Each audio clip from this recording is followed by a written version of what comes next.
Hello everyone, আপনারা কেমন আছেন সকলে? আমি খুব ভালো আছি। দেখুন, আবার একটা নতুন রেসিপি নিয়ে চলে এসেছি আপনাদের কাছে। তো আজকে নিয়েছি শিম আর আলু। এগুলো পরিষ্কার করে কেটে ধুয়ে নিয়েছি। তো এগুলো আমি কিভাবে রান্না করব একদম সহজভাবে সেটাই আমি দেখাবো। আর এই শীতে শিম ভালো লাগে না এমন কেউ নেই, প্রত্যেকের খুব পছন্দের সবজি। আসুন তাহলে দেখে নিই। শিম রান্না করবো, যার জন্য আমি একটা কড়াই বসিয়ে দিয়েছি। আর এদিকে একটা বাটিতে নিয়েছি একটু মেথি, কালো জিরা আর সাদা জিরা। এটা আমি শুকনো কড়াইতে একটু নাড়াচাড়া করে ভাজা করে নেব। শিম রান্নার জন্য কিন্তু এই মশলাটাই হচ্ছে মেন জাদুকরি।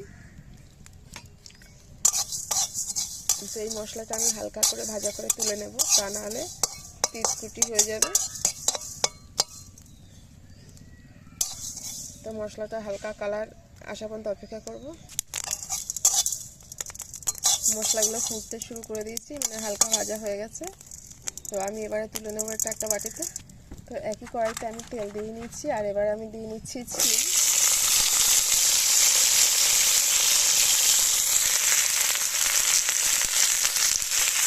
শিম আর একটু লবণ দিচ্ছি। এটা আমি নাড়াচাড়া করে একটু ভাজা করে নেব। শিমটা আমি হালকা করে ভাজা করে নিয়েছি, আমি এবারে তুলে নেবো এটা।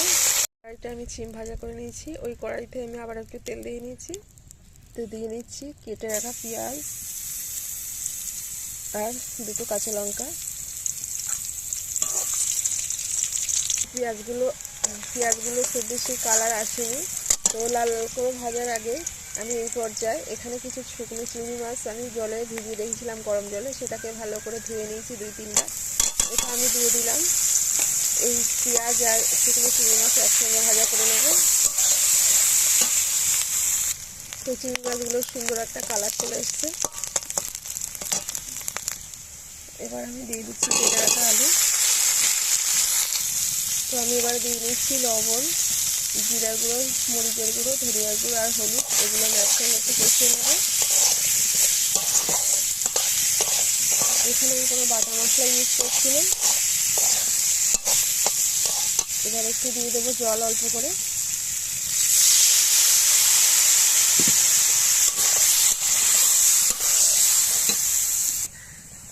এবার আমি দিয়ে রাখবো যে ভাজা শিমগুলো একসঙ্গে দিয়ে কষিয়ে নেব। অল্প যে জল আছে এই জলে শিম আর আলু কষানো হয়ে যাবে। আর সমস্ত গুঁড়ো মশলাগুলো তো আমি দিয়ে দিয়েছি। তো আলু আর শিম আমি খুব ভালো করে কষিয়ে নিয়েছি, আর মশলাটাও গায়ে লেগে গেছে আর তেলটা ছেড়ে দিয়েছে। তো এখন আমি জল দিয়ে নেব গলার জন্য।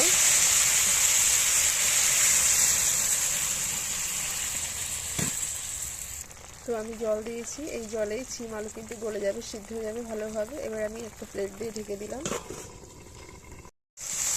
তো দেখুন, এখন আমার শিম আর আলু পুরোটাই সিদ্ধ হয়ে গেছে। আর যে জল দিয়েছিলাম জলটাও নেই, মানে রান্নাটা রেডি হয়ে গেছে। তো এই পর্যায়ে আমি অল্প একটু চিনি ছড়িয়ে দেবো টেস্টের জন্য, দিয়ে একটু নেড়ে নেবো চিনিটা যাতে গলে যায়।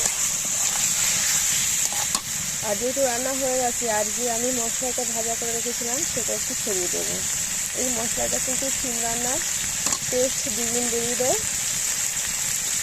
এবার আমি এটা নামিয়ে নেব।